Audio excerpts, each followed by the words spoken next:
Oh man, I wish that there was a book that went over all of the reasons why 2015 was a bad year for Nintendo. Oh my gosh. Hello there. Today I am going to be looking at the 2015 Nintendo Holiday Gift Guide. Now, we've already taken a look at the gift guides from 2013 and 2014, and those were relatively good years for Nintendo. But 2015, on the other hand, was really where we start to see a decline in the Wii U. Now, you could argue that the Wii U was at a decline since it launched, but here we are. So, I just kind of wanted to go through this and look at all the ways that maybe things could have been a little bit better, like some of the games, because some of the games in here are, we'll get to them in a little bit. But, yes, so, the Holiday Gift Guide. On the front, we've got Mario from Mario Maker, and the links from Triforce Heroes on the 3DS, and an inkling from Splatoon, which these were like the three big Nintendo games from this year, so it is pretty cool to see them on the cover right there. On this first little page here, we've got just a little intro of what's to come. So again, we've got Mario Maker and Triforce Heroes, Splatoon, so we already saw those. Yokai Watch, which was that started this year. That was like a really big thing on the 3DS, especially in Japan. I don't think it ever really caught on here in North America. I mean, it's pretty much just another Pokemon clone, but yeah, that got really big in Japan around this time. And Super Smash Bros. For 3DS and Wii U, which, yeah, that was a 2014 game, but they still had DLC coming out for this game around that time, so that explains why that's there. See, we got the consoles over here. We got the Wii U, the 2DS, the new Nintendo 3DS XL, that was new this year as well, and down here we've got some amiibo. Some new, some old, pretty great stuff. So, on this next page, we got the consoles. Got the new 3DS XL up here, and wow, this is one of the worst names for a Nintendo console of all time, because, it's 2024 right now, and it's not new. Pretty much the only notable change to this model of the 3DS was they added head tracking to the 3D so that you could pretty much be looking at it from any angle and you could still get the 3D effect. Older models didn't have that. And they also added a nipple as a little C-stick, so that's cool. And the 2DS down here is still kicking it, still doing well. I see it comes with Mario Kart 7, which is pretty neat. And over here we've got the Wii U Bundle of the Week, which was the Mario Kart 8 bundle. It really did feel like there was a new Wii U bundle like every couple of months, and at the time they had the Mario Kart 8 one, which I believe also came with like a steering wheel, or like a Wii wheel, I believe. Maybe I'm misremembering. I believe this is the model that had the Wii wheel come with it, but maybe I'm wrong. And we've also got some Wii U accessories down here.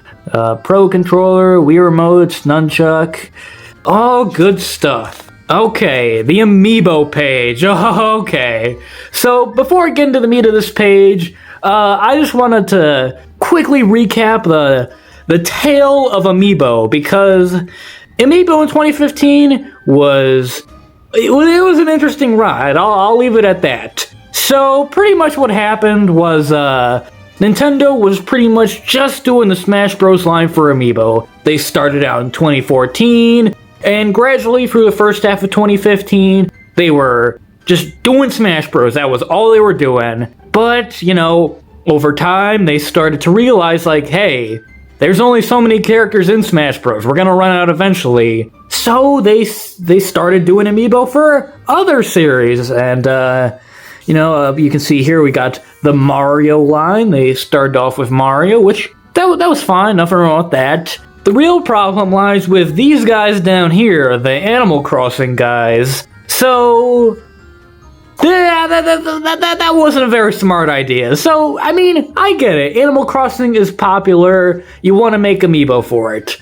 But they made way too many. Way too many. And I know the reason for this was because they made Animal Crossing Amiibo Festival this year. Obviously, they wanted to have a lot of Animal Crossing amiibo to be compatible with that game. The problem is, not very many people wanted a damn Cyrus figure. That was sort of the problem with doing an Animal Crossing line. The Animal Crossing characters aren't nearly as recognizable or as popular as, say, the Mario line. You could, pretty much anybody that plays a Mario game, you could see value in owning any one of these figures. Animal Crossing, though, they're just not as recognizable, and there's much less demand for Animal Crossing figures. Not saying that there isn't a demand for it, but it's a lot smaller than, say, Smash Bros. Or Mario. Apparently Nintendo didn't realize that because they made way too many. Stores were flooded with these damn things. They just could not get rid of them. Even though some of them were supposed to be rare, they really weren't. Yeah, it got really bad. And for years afterwards, you could walk into a Five Below and buy every single one for $20. It was bad. It was insane how many were left over because nobody wanted these damn things. And I'm not trying to say they shouldn't have Animal Crossing amiibo. Obviously there are a lot of people out there that would want something like that. But I just feel like they did it on a scale that was way bigger than Animal Crossing, way bigger than most Nintendo franchises could handle. So, yeah, that was sort of happening around the holidays of 2015, because that was around the time that Amiibo Festival launched, and don't worry, we'll get to that. But down here, we've got some miscellaneous Amiibo. They got the Yarn Yoshi down here, which is pretty cool. That's one of my favorite amiibo. I love that one. And also we've got the 3DS NFC reader, which that was something else that the original 3DS didn't have. It didn't have an NFC reader, so you had to buy this little hockey puck of a device, and that was how you could scan your amiibo on those models. So that's pretty neat. What the hell is this? Alright, I spent way too long talking about Amiibo. I got a little page dedicated to showing you how it works. It's really not that complicated, so yeah, alright. The games. Let's see what we've got. Super Mario Maker, that was probably the biggest Wii U game of the year. I gotta say, I definitely love Mario Maker 1. I've only put a few hours into it, but it is definitely a really good game. Well, actually, it was a good game when there was online. Now that Super Mario Maker 2 is a thing, and that one has so much more, there's really not much of a reason to come back to this one, especially since, the only other appeal this game had was the online, and that's not really a thing anymore, so, yeah, there's not much of a reason to play it outside of nostalgia, but still a very good game for 2015 standards. And Splatoon, oh man, this is the first one. I mean, Splatoon was really brand new when this book came out, and Nintendo really hit it out of the park. They aren't ones to make new series that often. It's not every day that they start a new franchise, and this one really took off. We're still getting Splatoon games to this day. There's a lot of Splatoon amiibo, and Splatoon is one of Nintendo's biggest franchises right now, and it really since this game it has been, and which is really cool. I'm really happy for it. I've played a little bit of Splatoon 1. It's fine, but not really that big of a fan of it. But that does not matter, because we have got Super Smash Bros. For 3DS and Wii U down here. Again, makes sense because they were still getting DLC for these games. That was still coming out around this time. So again, it makes sense that we would be seeing this game advertised as much as it is, even though it's already been out for over a year, but still really cool to see it. And over on the 3DS side of things, we got Zelda Triforce Heroes. I have not played this game, actually. This is like one of the few Zelda games I have not played, and it is, from what I've heard, like, it's pretty good. Like, it's another one of those multiplayer-focused Zelda games, so, you know, it is a little bit less traditional. It's a little more unique, but I've heard good things about this one, and I would definitely love to get a group together to try it out sometime. I've heard many good things about it. And yeah, here we are with Yokai Wash again. Again, not much to say about this. It was big in Japan. I remember there was an anime based on it, and yeah. And down here we've got Skylanders Superchargers. Oh, yes. The reason this one's cool is because this one comes with Donkey Kong and Bowser figures. And not only were they Skylanders figures, but there was a little switch on the bottom that turned them into amiibo. And I always thought that was the coolest thing. I'd really love to own these someday. They're super cool. Like, that is so awesome that Nintendo was willing to do a collaboration like that. Like, that is so freaking cool. Alright, and here is the rest of everything, the rest of the game. So, it looks like they've got it sectioned off in a category. So, yeah, for Create, we've got stuff like Animal Crossing Happy Home Designer, Animal Crossing New Leaf, Mario Maker, Lego Dimensions, and Disney Infinity 3.0. All pretty good games. You know, I wouldn't really say Animal Crossing New Leaf is much of a game about creating things. Like, yeah, you like create a town and you can like decorate your home, but like that's not really the main focus of the game.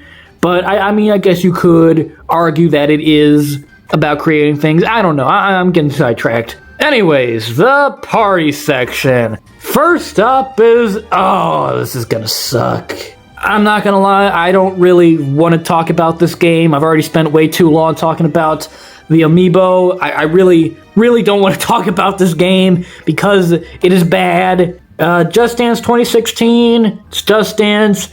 Mario Party 10, that is a game that I will defend. Like, it's not great. Mario Party 10 definitely has its issues. But, you know, people act like it's this atrocity of a game, like it's so terrible, and it's really not. Like, yes, it's not nearly as good as the games that came before it, but still, like, Bowser Party is at least unique, and, like, the mini-games are solid, so, you know, it really isn't that bad. Like, it's a lot better than Animal Crossing Amiibo Festival over there. I'd much rather play this game, but, you know, it's just a very average game, I'd say. It's not perfect, it's not great, it's not really even good, but it's fine for what it is. And we've also got Guitar Hero Live down here. I forgot. They were starting to, or at least they were trying to bring back the whole Guitar Hero series around this time, and yeah,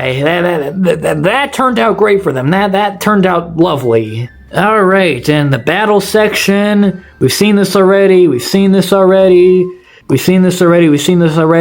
some Pokemon games. Not a lot to talk about there. You can kind of see that it was slim pickings this year.